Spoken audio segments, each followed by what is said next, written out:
At 11,249 feet, she towers above everything else in Oregon. She is named after the British Admiral Samuel Hood at the Battle of the Chesapeake. That little factoid is one of thousands of similar nuggets you will discover if you pull off Highway 26 into the town of Government Camp at the base of the mountain and enter the Mount Hood Cultural and History Museum. This place is bursting with the colorful and fascinating history of Mount Hood. I love coming up here. Yeah, it's a great place to be. Cheryl Mackey is the site manager of the museum.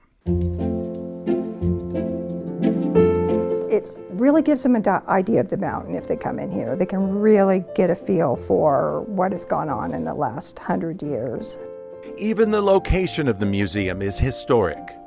It sits on the main street through Government Camp, which was the old Barlow Road, the last overland segment of the Oregon Trail.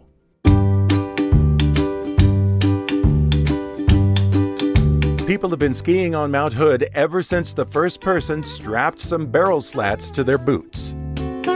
One of the galleries in the museum is focused on those old downhill skis and more. It's got a lot of history from the very beginning of skiing up here, with all the lifts that came in with Timberline and all of our different Mount Hood Meadows and Summit down at the end of town and Ski Bowl. We have a lot of skis that start with even the jumping skis, which are the big long ones, the wood ones. So we have, a lot of that happened over like at Ski Bowl. They had the jumping in the early years, in the 30s and 40s. There's also a historical nod to the Forest Service on the mountain, which has a fire lookout and a Smokey Bear exhibit and a little bit of history on logging.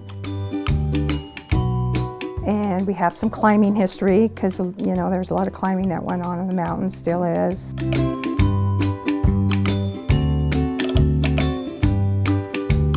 Around every corner, you will find another gallery filled with interesting historical tidbits and fascinating remnants from the mountain's past.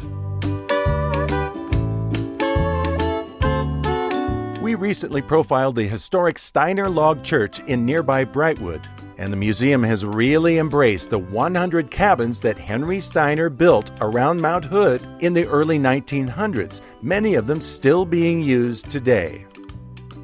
Each August, the museum holds public tours of these amazing cabins. It's an opportunity to visit some living history on Mount Hood. Go to mounthoodmuseum.org for more information on these tours and other special events the museum holds.